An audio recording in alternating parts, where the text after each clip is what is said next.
Why is it important to share our personal stories as part of activism? I'm here with Kevin Patterson from polyrolemodels.tumblr.com, and I'm Kathy Bertolli from theintimacydojo.com. And Kevin, you're giving a talk at the Woodhull Sexual Freedom Summit this year on living out loud, sharing personal stories as activism. Can you tell why did you choose this topic?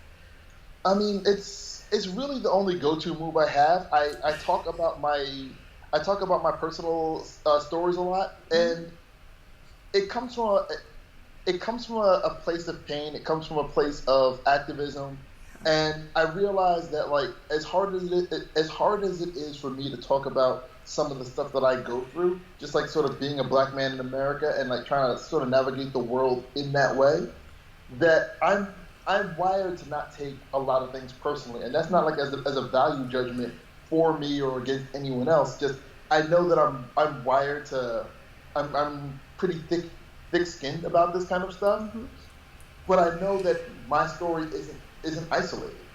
I talk about my situation because I know that for every one of me that's talking, there's 100 other people who feel silent, who feel like they need their experiences to be validated. Yeah. So I talk. I point at stuff. I point at the good stuff, and I get loud about why it's good. I point at the bad stuff, and I get loud about why it's bad. And sometimes people listen, and sometimes the people listening are the people who have the ability to affect change. Yeah. So you can go ahead. Oh, I hear people using statistics a lot, and they're impactful, but it doesn't really get my heart necessarily. It's like they're numbers. Versus hearing one person's story, like their experience, it's like it resonates at a deeper level. It's very personal at that point. It's like, oh, I can't just ignore that. That's not okay. Yeah. I wrote the book Love's Not Colorblind, Race and Representation in Polyamorous and Other Alternative Communities. And I put a lot of statistics in where applicable.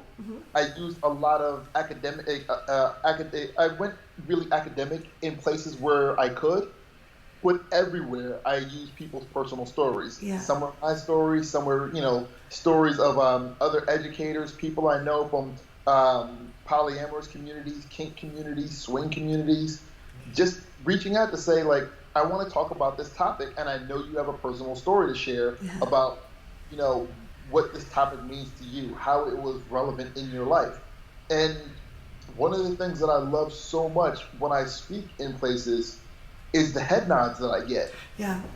Where I'll be speaking about how race impacts polyamory, and I'll talk about a story that's relevant to me, something very personal, and there'll be other people of color just nodding along, like, yeah, I remember when that happened to me. Sometimes they'll even jump in and say, like, yeah, I hear you talking about being fetishized. Let me tell you about a time where I fetishized somebody. Or let me tell you about a time where I was fetishized. Yeah. And then end up being other people who jump in and say, let me tell you about a time that I did that to somebody. Yeah. I thought it was being friendly and welcoming. I didn't realize that I was being oppressive, and now I feel some sort of way about it. And it's how these dialogues get started. I feel like in a lot of cases, if you torture the numbers long enough, they'll tell you anything you want to hear. Yeah, who is it? What are you excluding? What are you leaving in? What demographic are you considering? Yeah. Are we talking about amounts? Are we talking about percentages? What are we doing here a lot of times? And I still put that in the book because there are people who relate that way. There are people who learn that way. Yeah. But I learn and I teach by way of just telling people my story. Like, I wrote a whole book about race and polyamory, and a lot of it is just me talking about myself. Yeah. I feel like I've been on every podcast over like the last year, and it's all just me talking about myself. And it has an impact because there are people who need to hear that. Yeah. There are people who need to be educated by it, and there are people who need to be validated by it. Yeah. Well, you have a way of looking at your own experiences. I've heard you share stories, and I love how you're able to look at it and see it at you have a lot of clarity and also vulnerability when you share it. That it's not, I think a lot of humans, myself included, we want it like, oh, let's put it over there. It's kind of painful. I don't want to have to be too close to it. And you're willing to you have a beautiful courage, and you step into the story, and you're willing to share the experience in a way that really touches people, and that inspires people too. Yeah, and I'm really trying out here. And it's the thing about talking about the kind of topics that I talk about there's never a shortage of things to bring up. A friend of mine recently went to a book signing, a local book signing here in the Philadelphia area, and she's seen me talk about race and polyamory a number of times. Hmm. And and like, I don't I don't begrudge anyone who's like, you know what, Kev, I've heard you say that stuff before. I'm out of here. Yeah. I'm gonna go to another session or go to a different event. Yeah. But this one friend, she comes to my workshop every time she can, and she's like, I know I've heard Kev talk about these same stories over and over, but I'm interested. Yeah. And then she she posted something on Facebook where she was like, I went to Kev's workshop and I was like, oh wow, Kev's got new stories. It's like, oh no, Kev's got new stories. Yeah. All of these are coming from like this place of pain and hurt and oppression. And every time I've got something new to tell, it's because I had to suffer something else. Well, And the last couple of years have been really tough. Like, yeah, I'm and so like sorry. I'm much better at laughing than crying. So like I put a smile on my face. I laugh a lot of it off.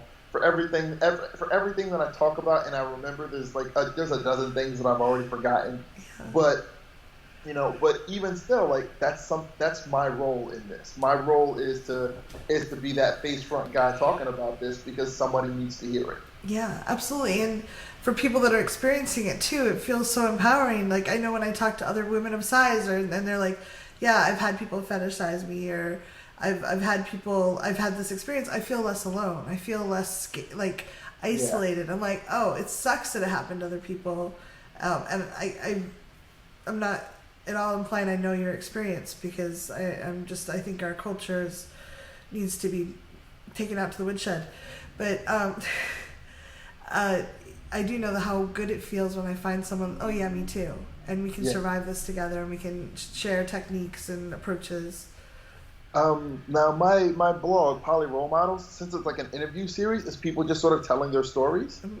And something that I've been bringing up in a lot of workshops lately is, at some point during the blog's history, a woman wrote in and she was talking about being bisexual and polyamorous, and she was saying, that there's this ongoing stigma against bisexuals, especially bisexual women, that they're greedy or confused and like they just want to sleep with all the people, and that Sometimes. I'm polyamorous because I can't handle monogamy. And what about how she has to navigate her polyamory and her bisexuality through that stigma? Yeah. But another woman, also bisexual, wrote in and said, I'm bisexual and I am greedy and I do want to hook up with all the people. And I navigate around the respectability politics of dismissing that stigma, because that stigma, although it is a stigma, it accurately identifies this other woman. Yeah. And she identifies that way, and she's okay with it that way. Mm-hmm. So in both cases, there's somebody who needed to hear that to feel validated. There's somebody who really hates that stigma, that wants to hear other people throwing it off, and there's other people who really embrace it, that need to find that they're not broken or a bad bisexual by embracing it. Yes. Yeah. And bad bisexuals are, well, sometimes they're fun. I'm sure I have no idea. Kevin, why did you choose Woodhull as your venue for sharing this time? Something that I've noticed with Woodhull is, all right, so I'm a gamer, so I'm gonna geek out for a second. Okay, please. A few years back when they announced the Xbox One as a upcoming console, a lot of the features that they announced, people had real serious problems with. Oh, really? Like just the way it was like the way it was supposed to be like a media hub, the way it was supposed to be always online to get the full functionality, your ability to trade games back and forth with friends. There was a lot of things that they brought up that people had issues with. And then Sony announced the PlayStation 4, and in the press conference where they announced it, they addressed every single thing that people had issues with the Xbox. They're like, oh, by the way, problems with trading games? Nope, just hand the game to your friend. No big deal. Always online? Nope. You can be online whenever you feel like it, or not at all. Just like they just addressed it point by point. This is where Xbox is screwing up. We're getting every one of those things right. Nice. And it's something that I've seen with Woodhull in that I've seen the organizers address criticisms of other conferences, and say, well, I hear people complaining about blah blah blah at some other place. We're gonna try to do that right here. And like no one ever gets it all the way right. Right. No, there's always room to grow, but there's a way to approach hearing that you need to grow that I feel Woodhull gets correct. Yeah. Even if you get it right, if you say, hey, you didn't get this thing right, I would expect to be heard. I would expect it to be addressed. And that goes a long way. For me, it creates a really safe space where I feel like I can go to someone and say, I'm not sure, I heard this thing, am I using this correctly? Yeah. Or for people to gently say, hey, you could say this better. And I want that. I mean, like I said, like I've got just that one signature move of pointing at stuff and getting loud about it. And I've been all over the country this year, touring my book, doing book signings, and I've been to conferences where I've been given a platform, and I'll call out the conference or I'll call in the conference and say like, "Hey, I'm glad to be here. Thank you for handing me this microphone, but also let me tell you about some things that could have gone better." Yeah. And there are places, and like for the most part, people have listened. There are some places where they won't. Yeah. There are places where if I say like, "Hey, thank you for giving me this microphone, but you got this thing wrong here," I'd be disinvited. Yeah. And then nobody grows in that case. Exactly. And I don't feel like that's the case with Woodhull. And yeah, thank you for the platform, but also let me tell you about yourself. And Yeah. and sort of that's enough of a signature move that I think everyone already expects that from me. Yeah. Well, and I can see people at Woodhull pulling up a chair with their pen and paper or their computer, like, okay, tell us, we want to know. Yeah, absolutely. Yeah. And you keep teasing about this having this one signature move. I think you actually have a number of them, but thank you for your courage and your willingness to. I mean, that's a lot of labor to be like, oh yeah, I got to stand up again. Like, thank you for doing that. I really appreciate you saying that. Like I said, it comes from a lot of different places. I walk a lot of it off. I laugh a lot of it off, but like some of it's residual. Some of it sticks. Yeah.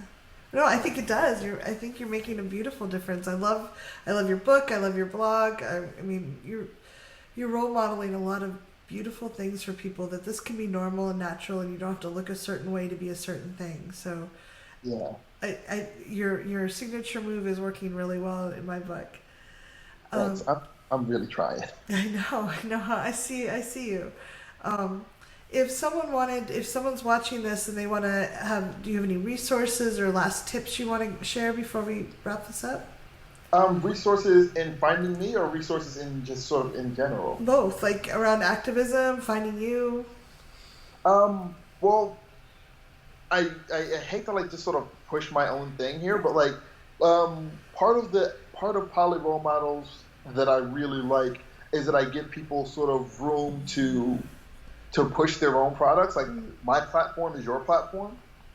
So like the person who would read bisexual woman A and think, wow, this person, I really identify with this person. At the bottom of that interview is whatever blogs or projects or websites or forums that they're a part of, And I use that to sort of push a lot of educators, push a lot of people, push a lot of blogs, push a lot of projects out into the space. So like, I want Poly Role Models to be as much a resource center as an interview series, and I leave a lot of room for that. Well, it's definitely a labor of love. I loved interviewing with you. You made it so easy and fun, and then you made sure everyone saw it. So, thank you for all you did.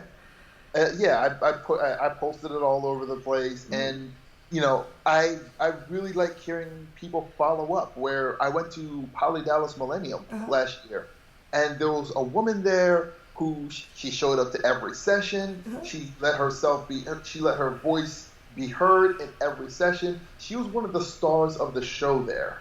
And I was speaking with her after the conference, and she was like, yeah, I didn't even hear about this conference until I read about it on Poly Role Models. Wow. So I was like, yes. It's working. Impact made. Yes. Well, thank you so much for taking the time today. I'm hoping we're finished in time for the game so that you can get off and relax some, because you deserve it. Thank Yeah, and I can't wait to see you in August. Thank you very much, Kevin. Yeah, no problem at all. I can't wait to see you as well.